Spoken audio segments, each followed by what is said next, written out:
Welcome to BMCC IS. This is a coaching in Itanagar as well as in Naharlagun Center. We are running two centers. So, before I tell you about the course that we are planning to launch, you should know that for the preparation of UPSC, planning is the most important thing. School days में हमने सुना हुआ है कि if you fail to plan, you are planning to fail. So this quotation is the most suited quotation throughout the entire preparation journey of UPSC or APPSC. So first thing you should know about the mains preparation that there are few ingredients of mains preparation. Mains preparation के लिए कुछ चीज़ें बहुत important हैं. जैसे मैं 3 चीज़ों पे बात करूँगा. For the preparation of mains,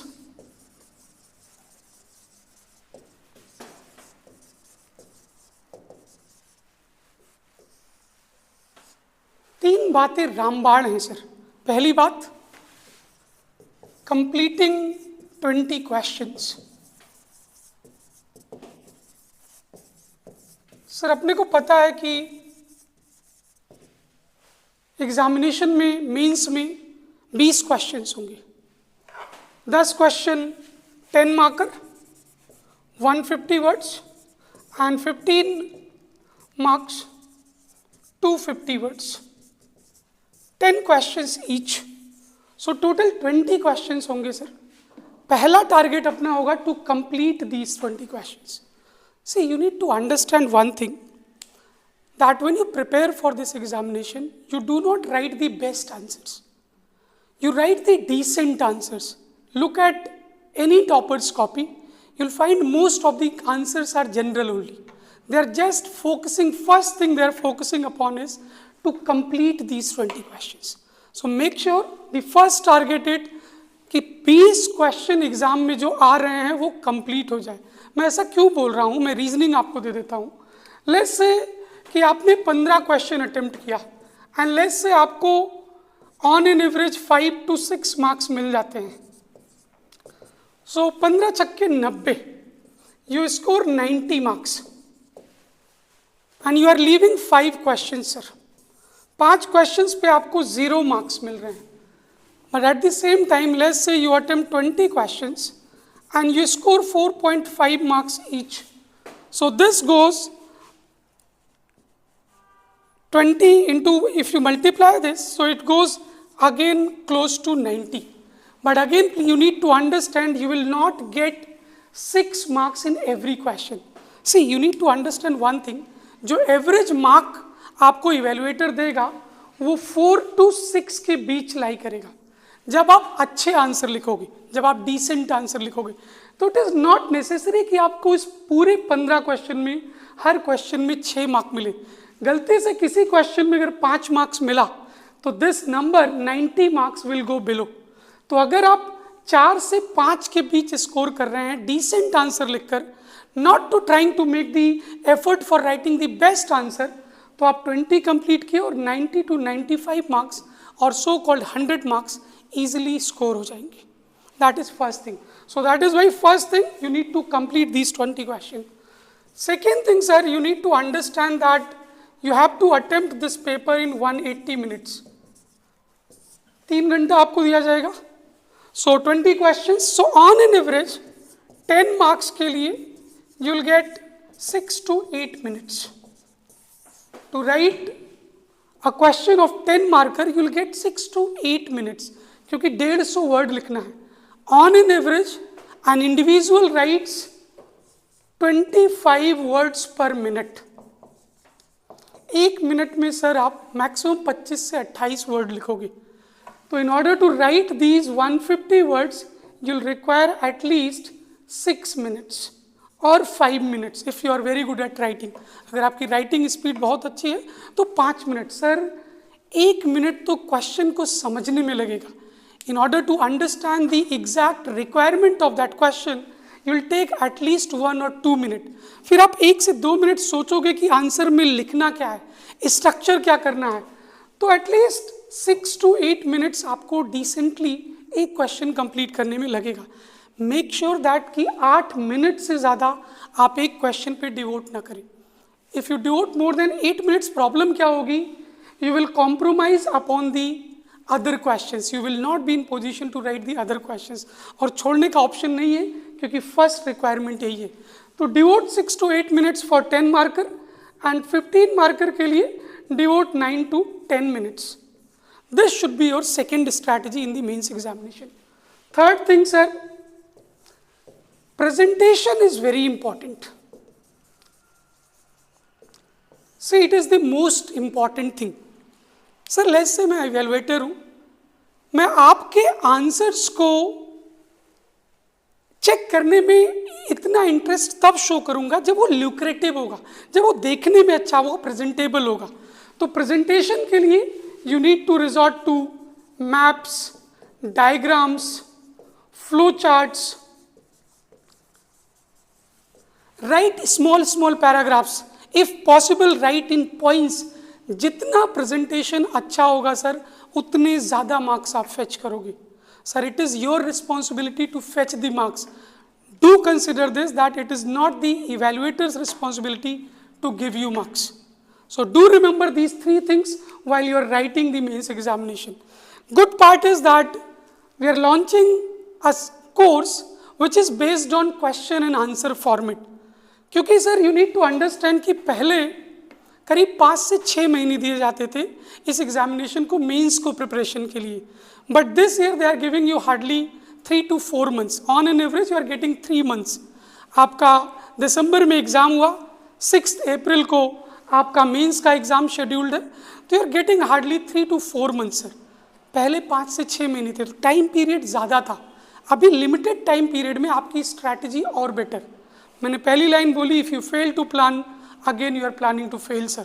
so make sure that you have a strategy which is highly productive, which is highly efficient. When I say highly productive and highly efficient, it has to be that you are good at answer writing. क्योंकि ultimately sir if you are not good at writing the answer, आप कितने ज्ञानी हैं doesn't matter. अगर आपने अपने answer में present अपने पॉइंट्स को नहीं किया या पॉइंट्स को ऐसे प्रेजेंट नहीं किया कि इवैल्यूएटर उसको रीड कर रहा है, तो this does not make any sense. Again, if you are interested for taking some guidance, we are here for you. We have designed the course keeping these things in mind. Will give you the most efficient, most productive 400 questions. Let me show you the program plan.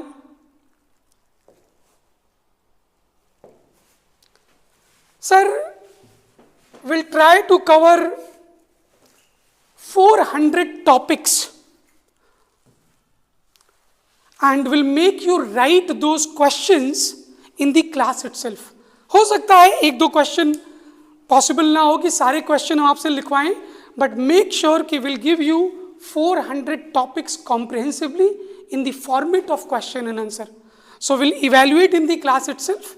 We'll cover almost each and every part of the syllabus. That would be our target. Then क्योंकि time limited है तो we'll go for classes of around 4 hours on a daily basis. Daily हम लोग 4 घंटे की class चलाएंगे. Sir mains का preparation है. One thing I always say in my class की अगर आप 8 घंटे पढ़ने में कंफर्टेबल हो तो पुश इट फॉर 9 hours. 9 घंटे में कंफर्टेबल हो, पुश इट फॉर 10 hours. 10 घंटे पढ़ लेते हो comfortably, push it for 11 hours. This is the time, utilise your maximum potential. Because sir prelims आप डेली क्वालिफाई नहीं करोगे. You know the unpredictable nature of UPSC और दी एपीपीएससी. आप जानते हो प्रीलिम्स इज वेरी ट्रिकी. हर दिन आप सर प्रीलिम्स क्वालिफाई नहीं करते हो. यू नो कि बहुत सारे लोग मेंस क्वालिफाई, मेंस में टॉपर रहा है बट उसका प्रीलिम्स कट ऑफ से भी लोअर रहा है. अगर उनको कोई कैटेगरी का बेनिफिट नहीं मिलता तो शायद वो प्रीलिम्स क्वालिफाई नहीं करते. यू नो कि मैं किसकी बात कर रहा हूँ. एनीवे, हम लोग 4 घंटे पढ़ाएंगे. विल एक्सपेक्ट फ्रॉम यू कि आप जितना मैक्सिमम सेल्फ स्टडी कर सकते हो आप उतना करो. क्योंकि सर 3 से 4 महीने यही वो टाइम है जो आपको इधर ऑफिसर बनाएगा और आप नेक्स्ट ईयर या नेक्स्ट जब भी एग्जाम होगा फिर से आप प्रीलिम्स लिखोगे. तो make sure you utilise this time in the best possible manner. तो लेट्स सी द कोर्स है क्या. Let's see the features of this course. जैसा कि मैंने बोला कि will cover the entire syllabus through questions and answers, will give you around 400 answers and insights to it. जो questions हम ऐसे बनाएंगे so that it covers majority of the topics and sub topics related to that area. वो हमारा pen है, उसके लिए आप परेशान नहीं होना है. This course is starting from 14th of January, then it will ideally be ending on 8th of March. उसके बाद भी आपके पास लगभग 1 महीने का टाइम पीरियड होगा, which is a decent time. उसके बाद भी हम अवेलेबल होंगे. It is not that कि we are not going to be available after 8 March, but हम लोग इसको कोर्स को formally will end up on 8th of March, so that कि आप सेल्फ प्रैक्टिस के लिए आपके पास sufficient टाइम हो.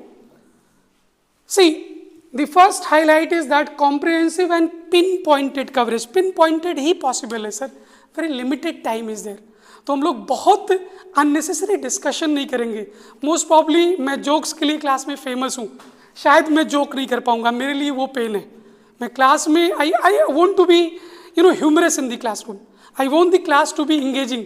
तो शायद थोड़ा सा नेगेटिव इसका जो है कि थोड़ा सा engagement ह्यूमरस नहीं हो पाएगा, क्योंकि सर बहुत सारा टॉपिक कवर करना है.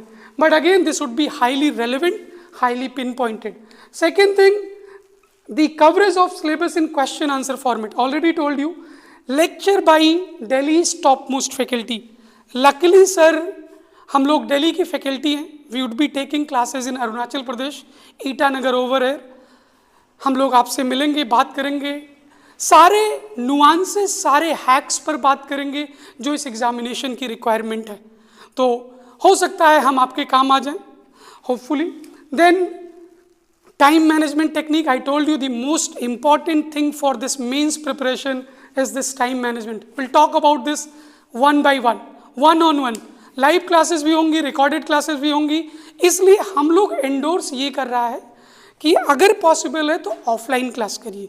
बट अगर कि अगर आप दूर रहते हो, आउट ऑफ सिटी हो, आउट ऑफ टाउन हो, एंड यू फील कि आना जाने में, कम्यूट करने में टाइम ज़्यादा लगेगा, तो go for live classes. My personal suggestion would be, do not go for recorded classes until unless it is very urgent, until unless it is medical emergency. Live class पढ़िए sir, क्योंकि उसमें at least आप question पूछ सकते हो. हम लोग live available होंगे. अगर आपका ऑनलाइन क्वेश्चन होगा तो will take up that question. Recording के साथ प्रॉब्लम क्या होगी, जो क्वेश्चंस डिस्कस होंगे आपके पास क्वेश्चन करने का ऑप्शन नहीं होगा. और मोर ओवर सर एक शेड्यूल बनाओ. Again if you fail to plan, you are planning to fail. Then obviously will discuss the nuances of mains writing. Additional reading material will provide you the reading material in the class itself. Over and above that will give you additional reading material in the form of booklet as well. वो booklet design की गई है to meet the requirement of the means examination. तो हम लोग वो भी additional material देंगे, बट वी आर एक्सपेक्टिंग कि क्लास के बाद उस एडिशनल मटेरियल की ज़रूरत नहीं पड़ेगी. But even if you feel कि थोड़ा सा कुछ और इस पे एक्स्ट्रा इन्फॉर्मेशन मिल जाता, will provide you the additional reading material as well. Answer evaluation by the respective classroom faculties. जैसे मैंने बोला कि will try and evaluate the answers in the class itself. और अगर बाई चांस क्लास में नहीं हो पाता है तो faculties would be available to evaluate those answers. We understand कि आपकी इस एग्जामिनेशन की वैल्यू कितनी है. शायद आप नहीं समझ पा रहे होगे. I hope you should understand. If you're not understanding, there is a bigger problem. Forget about means. If you do not know the value of this means, I think you need to understand first of all the value of the clearing prelims examination. Sir, UPSC में prelims में 10 से 12 लाख लोग appear होते हैं, and hardly 10 to 12,000 or maximum 15,000 people appear for this means examination. So take my word, people are lucky, people are fortunate to write the mains examination. It is very tricky, it is very unpredictable. I can vouch for the mains examination, but despite being a teacher, I cannot vouch for the prelims examination.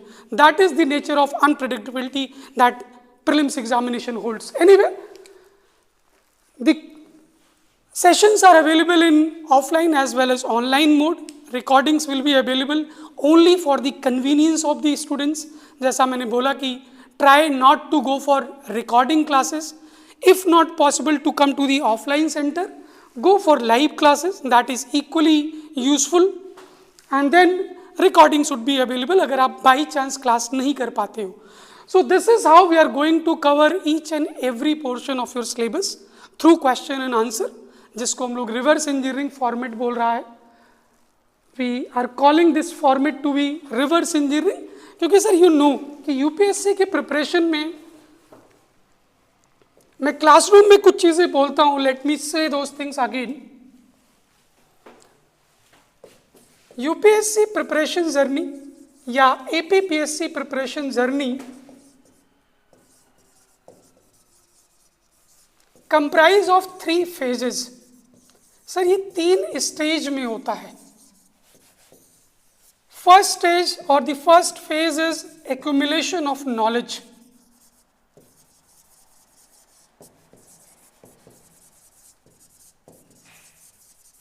Accumulation of knowledge का मतलब है sir कि आप books पढ़ते हो, आप notes पढ़ते हो, नोट्स और बुक्स पढ़ के आप कंफर्टेबल नहीं होते हो तो गाइडेंस लेते हो. यहीं पे कोचिंग्स आती हैं सर. कोचिंग से गाइडेंस लेते हो, टीचर से गाइडेंस लेते हो, तो यहाँ पे इंस्टीट्यूट्स आते हैं. Entire purpose is to get some knowledge so that कि सिलेबस का बेसिक अंडरस्टैंडिंग और उसके रिक्वायरमेंट क्या है और उससे रिलेटेड क्या क्या चीज़ें पढ़नी है. तो you accumulate content, you accumulate knowledge. But sir second stage is integration. Integration का मतलब ये है, सी कोई भी coaching GS paper 1, GS paper 2, GS paper 4 कुछ भी बोले, हर कोई पढ़ाता है सब्जेक्ट के फॉर्म में. जब कोचिंग आपको दी जाती है तो ज्योग्राफी अलग पढ़ाया जाता है, पॉलिटी अलग पढ़ाया जाता है, इकोनॉमी अलग पढ़ाया जाता है. But you know when it comes to answer writing सब चीज़ें इंटीग्रेट हो जाती हैं. You write political impacts, you write economic impacts, you write ecological impacts. What I am trying to say कि you integrate the knowledge of each and every subject into the answers. Not only this, you also integrate the current developments. Let's say जैसे अभी आजकल homosexuality का news every now and then you comes up in the newspaper कि homosexuality पे कुछ ना कुछ debate discussion होता रहता है. People are demanding कि गे मैरिज को लीगलाइज कर दिया जाए. तो लेट्स से कि अभी लीगल नहीं है, तो अभी अगर मैं पढ़ाऊंगा तो मैं बताऊंगा क्या क्या करंट डेवलपमेंट्स हैं. बट लेट्स से मेरी क्लास खत्म हुई और 2 दिन बाद कोई जजमेंट आ जाता है, कोई पॉलिसी आ जाती है जो बोलता है gay marriage is legal now. तो डोंट यू थिंक वो current development you have to integrate in the answers. So integration plays again a very important role. But sir please take my word कि ये दोनों is only to make you ज्ञानी, so called knowledgeable. आप केवल ज्ञानी बने हो. But problem है कि यूपीएससी का एग्जाम वर्बल नहीं होता है, वो लास्ट स्टेज है इंटरव्यू, वो भी 275 मार्क्स का. आपको समझना होगा सर कि you have to present this knowledge. जो ये दोनों आपने किया है इसको आंसर के फॉर्म में, क्वेश्चंस को आंसर करने के फॉर्म में यूज करना है. And that is the most difficult part. तो presentation, and when I say presentation over here I am trying to say the most important thing is answer writing skill.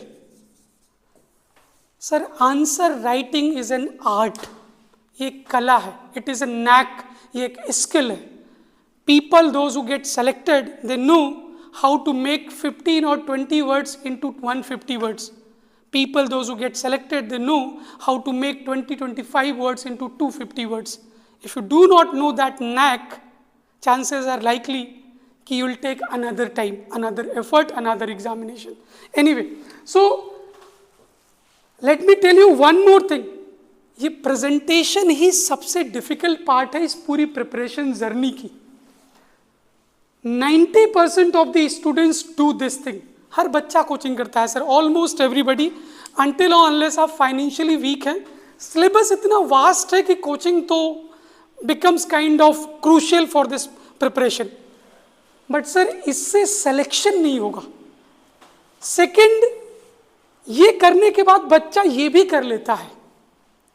But sir take my word, I might sound hyperbolic, but 95 to 98%, and if you believe me, more than 98% of the students fail to write a proper answer in a time bound manner. So make sure that you are good at this. अगर आप इसमें अच्छे नहीं हो ना, इसमें आप best नहीं हो, then also things will work if you are good at this. क्योंकि अल्टीमेटली यही चेक होना है, यही आपका चेक पॉइंट है सर. कोई आपसे पूछने वाला नहीं है कि कौन सी बुक आपने पढ़ी है, किस कोचिंग से आपने गाइडेंस लिया है, किसका नोट्स फॉलो करते हो, कौन सा टीचर यूपीएससी का बेस्ट है.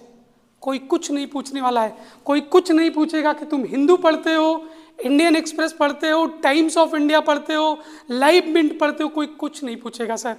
ओनली थिंग दैट मैटर्स कि whether you are in position to write the answer और not, you are in position to solve the questions of prelims or not. This is the main hack. And again I am saying at least 95% of the students fail to do it. If you do not practice, be it prelims examination, be it mains examination, you will fail. Sir, please understand, practice is the only thing that will take you to the success point. Sir, you need to understand, Chinese एक proverb है, I believe कि वो सबसे suited line है जब आप पढ़ाई नहीं करना चाहते हो. Talk does not cook rice. Chinese और जापानीज के लिए सबसे ज़्यादा सूट करता है. जानते हो क्यों? पूरी दुनिया में अगर सबसे मेहनती आपको कोई रेस मिलेगी तो it is Mongoloid race, Chinese and the Japanese. Sir इतनी मेहनती है, दे नो कि बातों से कुछ नहीं होगा. अगर आपको चावल बनाना है तो उसको स्टोव जलाना पड़ेगा, चावल धुलना पड़ेगा, चावल चढ़ाना पड़ेगा, वेट करना पड़ेगा चावल पकने का. तो there is a process to it. अगर आप प्रोसेस फॉलो नहीं करेंगे, चांसेस आर लाइकली कि talk does not cook rice, आपका भी चावल पकेगा नहीं. Selection is difficult to have it. तो make sure you utilise this remaining 2.5 to 3 months for the mains examination, which is scheduled on 6th of April. We are here to help you in case you need any help from us. We are, with full heart to help you. But again, you need to come to us. Obviously, it comes at a price. I think that the price is reasonable. But even then, if you feel that price is not reasonable, let's have a discussion. Thank you so much. See you in the classroom.